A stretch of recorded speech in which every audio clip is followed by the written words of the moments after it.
parti d'un intérêt commun pour la psychologie cognitive et les neurosciences pour ensuite voir comment est-ce qu'on pouvait utiliser ces avancées scientifiques dans nos classes pour mettre en place des méthodes adaptées avec nos élèves.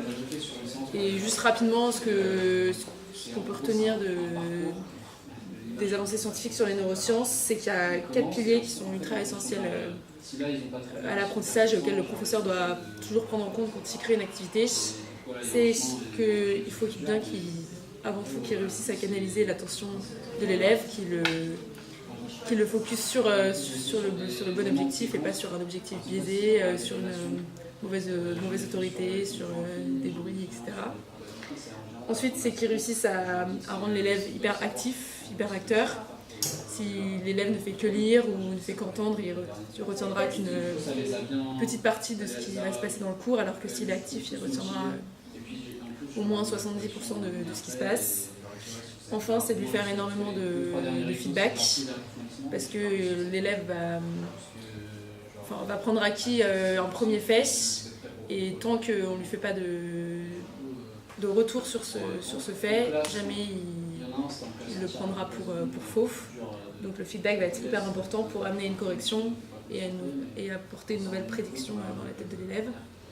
Et donc en permanence, faut qu'il y ait une erreur et il faut qu'il y ait correction de cette erreur. Et enfin, il faut qu'il y ait forcément une étape, faut qu'il y ait consolidation de l'apprentissage, c'est-à-dire que ça passe... au départ, l'élève ne sait pas qu'il ne sait pas. Ensuite, il prend connaissance des difficultés d'un nouveau thème qu'il ne connaît pas. Là, il rentre dans une spirale un peu négative, dans de l'effort, dans la difficulté. C'est une étape qui est indispensable. On ne peut pas que rester dans le positif et dans la facilité, sinon il n'y a pas d'apprentissage. Et enfin, après cet effort, il va y avoir apprentissage, et ensuite consolidation et automatisation. Voilà, c'était un petit rappel simple. Et maintenant, on va vous présenter du coup différentes activités que nous on a mis en place et qui ont à chaque fois essayé d'aller dans le sens de ces 4 piliers et de faire en sorte que... juste peut-être un petit truc pour... Donc, c'est vrai qu'il faut essayer de capter l'attention et de vraiment utiliser toute cette attention, parce qu'on s'est rendu compte, les élèves disent souvent que les maths sont une matière abstraite, et justement le fait de faire un cours tout le temps magistral comme ça avec l'élève qui est là et puis qui seulement par l'aspect visuel des choses de comprendre. Donc c'est pour ça qu'on a essayé vraiment de faire en sorte que l'élève soit un peu plus acteur, donc vraiment de le mobiliser. Et au départ on était tous intéressés par tout ce qui est un peu psycho. Et donc on s'est intéressé à une théorie qui s'appelle la théorie des intelligences multiples, qui dit qu'en gros en résumé il y a des personnes qui sont manuelles, d'autres qui sont plutôt visuelles, d'autres qui ont un esprit vraiment logique, etc.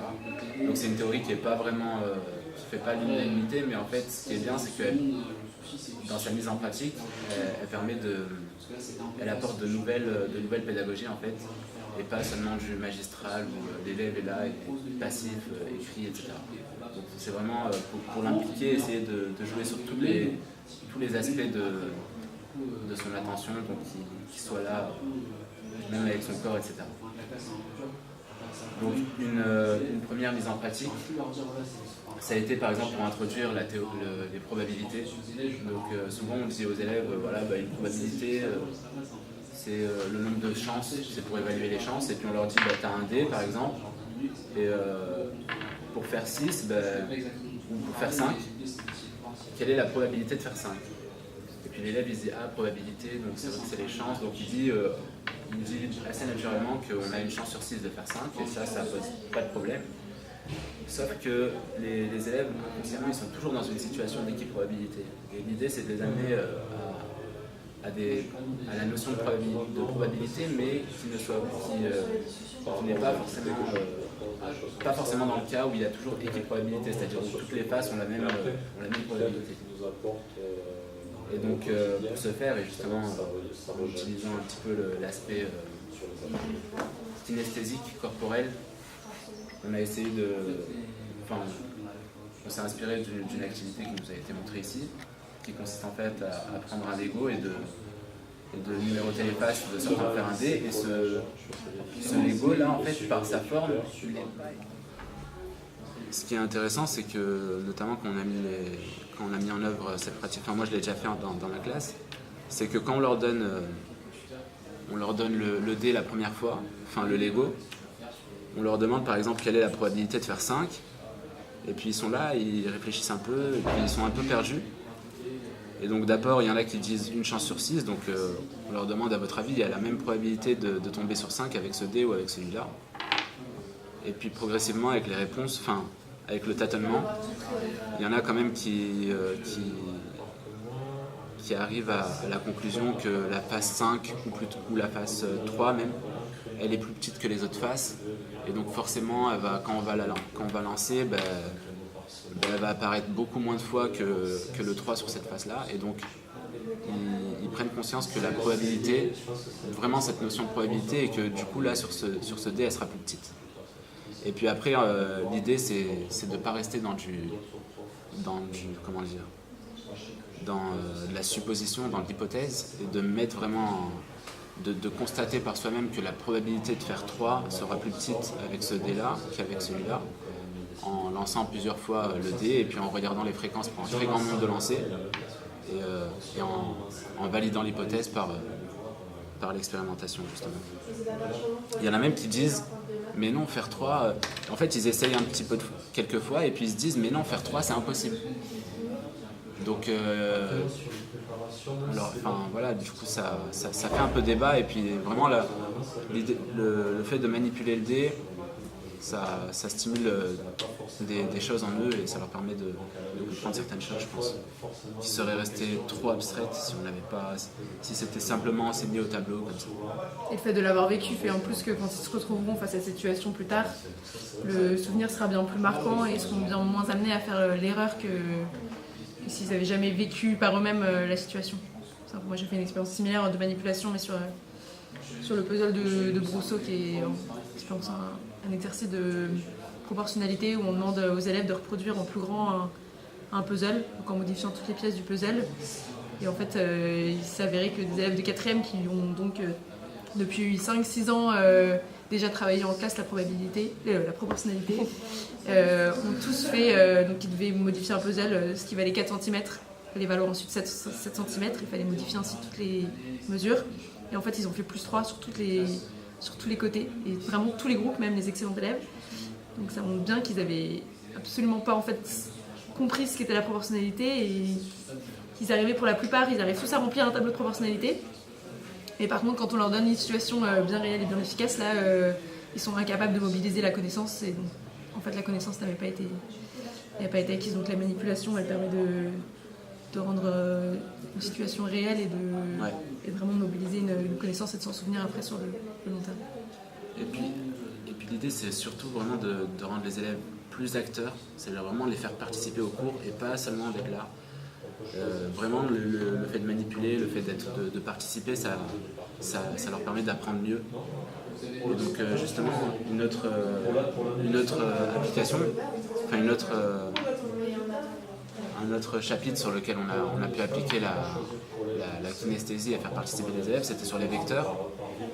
Donc quand on arrive à enseigner les coordonnées d'un vecteur, donc on dit dans un repère, etc. Et tu regardes où est-ce que la flèche commence, où est-ce que la flèche se termine.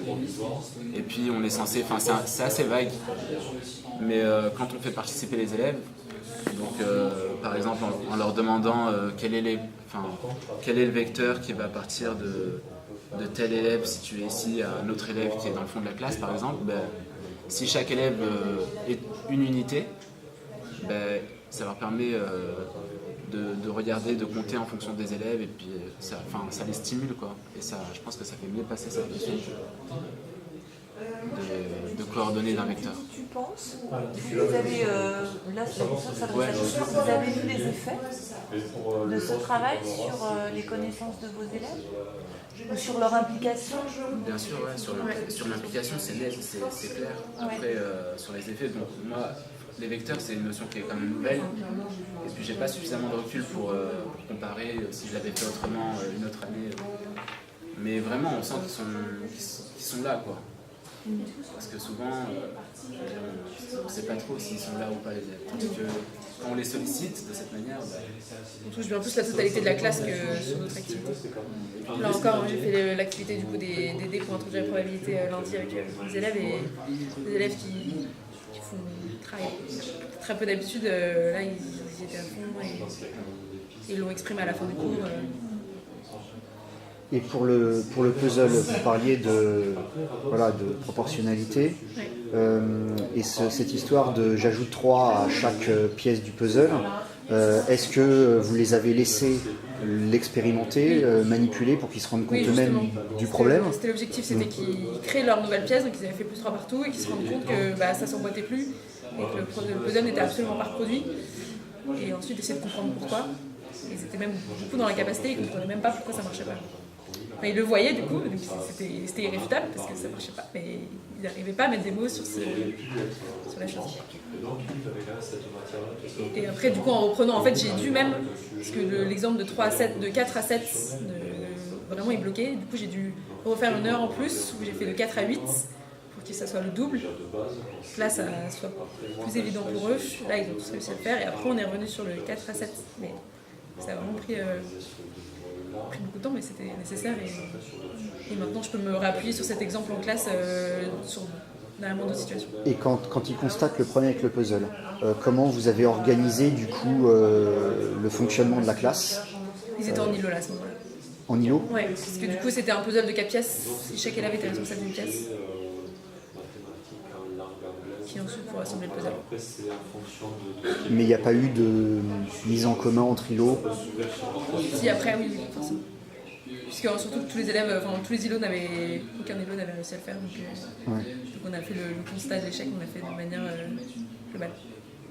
Du coup, ils ont bien réussi celui de 4 à 8. Et de 4 à 8, après, c'était une fois les apports théoriques oui, introduits. De 4 à 8, parce qu'ils avaient vu que ça marchait pas, donc quand je leur ai dit de 4 à 8, qu'est-ce qu'on pourrait faire, là, ils sont tous arrivés à l'idée du double, et de tout doubler, là, ils ont réussi. Et du coup, vous avez mis en place d'autres expériences dans votre... Oui, alors moi je me suis intéressée aux cartes mentales. Donc en fait, c'est lorsque les élèves ils vont copier le cours, ils voient plein de propriétés, ils voient plein de définitions, et au final ils n'arrivent pas à s'en sortir, qu'est-ce que je dois retenir, qu'est-ce que je dois faire, comment faire. Donc du coup je me suis intéressée aux cartes mentales et je leur ai imposé un chapitre. Donc c'était sur la factorisation et le développement, le calcul littéral. Au quatrième. Et en fait, je leur ai rien dit. Je leur ai dit, vous faites une anti-sèche, vous aurez droit à cette anti-sèche au contrôle, donc vous devez résumer le cours, chercher ce qui est important pour vous, etc. Et le but, c'est d'avoir une très bonne note, de réussir l'exercice. Et au final, donc je vais faire un peu la comparaison entre les très bons élèves et les élèves qui ont le plus de difficultés. Les très bons élèves, ils se sont contentés de recopier le cours, donc ils ont recopié définition, exemple, propriété. Donc ça leur apportait pas grand-chose parce qu'en fait les bons élèves ils savent faire, donc ils ne trouvent pas l'intérêt de l'anti-sèche. Et les élèves qui sont plus en difficulté, ils ont réussi à cibler en fait ce qu'ils devaient savoir pour le contrôle. Ils ont recopié des exemples, etc. Ce qui pouvait illustrer une propriété pour les aider pour le contrôle. Donc une fois cette chose faite, on a fait un peu le bilan ensemble. J'ai montré des copies, des anti-sèches. Je leur ai dit regardez ce qu'il a mis là et lui pas là, etc., etc. Et ensuite je leur ai imposé un format. Donc je leur ai dit que ça aurait été la moitié d'une feuille A4, donc ce format-ci, ici. Un nouveau chapitre était sur les fractions et je leur ai un peu donné la mise en place d'une carte mentale. Donc la carte mentale, normalement, on a le titre du chapitre bien au milieu. Et ensuite, on a des branches. D'accord, c'est comme un arbre, on a des branches. Et chaque branche, c'est une notion, c'est une propriété. D'accord, et on est censé mettre des exemples pour illustrer ces propriétés. Donc le but, c'est de bien résumer le cours, de prendre les choses qui sont les plus importantes et de faire tenir un maximum, mais en même temps que ça ne soit pas trop confus, donc un maximum de choses sur cette petite partie. Donc là, j'ai imposé le format, le chapitre. Donc les cartes mentales sont revenues. Et là, vraiment, c'était très bien fait. Il y avait des couleurs, c'était bien encadré, etc. Après, comme je n'étais pas non plus très à l'aise pour faire une carte mentale avec toute la classe, donc du coup, j'ai recueilli toutes les cartes mentales et j'ai choisi pour moi celle qui était la plus complète et celle où il y avait toutes les notions, donc addition de fractions, multiplication, division et simplification. Et au contrôle, je leur ai distribué à chacun la carte mentale. Alors, au début, ils faisaient des confusions entre les propriétés. Donc, c'est-à-dire, pour additionner des fractions, on doit mettre les fractions sur le même dénominateur. Pour multiplier des fractions, là, on n'en a pas besoin. Alors, j'avais des élèves, pour multiplier des fractions, ils mettaient sur le même dénominateur, par exemple. Pour la division, on doit garder la première fraction et inverser la deuxième. Il y a des élèves qui multipliaient certes, mais qui n'inversaient pas la fraction. Une des erreurs fréquentes, c'était pour la simplification, où je leur disais qu'il fallait décomposer le nombre du numérateur et du dénominateur et ensuite de simplifier les deux nombres qui se répétaient. Là, j'avais, au lieu de multiplier, de faire de décomposer en multipliant, des fois j'avais des décompositions en additionnant. Donc là, surpris. Et finalement, avec la carte mentale, j'avais aucune erreur sur les propriétés de calcul sur les fractions. Par contre, là où vous avez un problème, c'est sur les priorités opératoires. Donc je fais la multiplication avant, je fais d'abord ce qui est entre parenthèses. Donc c'est ce qui finalement les a fait pécher, mais la carte mentale a vraiment été utile. Par contre, ce que j'ai remarqué, c'est que les bons élèves n'ont pas du tout utilisé la carte mentale. Pour eux, ça n'a aucun intérêt, ils n'en ont pas besoin. Par contre, j'ai des élèves qui ne travaillent pas beaucoup, malheureusement, et en fait qui sont en situation d'abandon. Ils n'ont plus envie. Et le fait d'avoir la carte mentale, ça les a motivés. Ils se sont dit, là, j'ai une chance d'y arriver. Donc, du coup, ils ont pris leur petite carte mentale. Des fois, ils m'ont demandé de leur proposer mon aide, etc. Et au final, c'était une très belle expérience à renouveler. Donc, voilà. Donc là, c'était la partie carte mentale.